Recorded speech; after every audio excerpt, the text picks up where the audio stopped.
Izaicinājumi. Ēdienu gatavošana.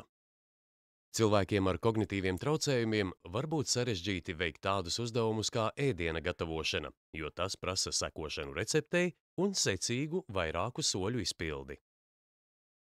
Risinājuma piemērs.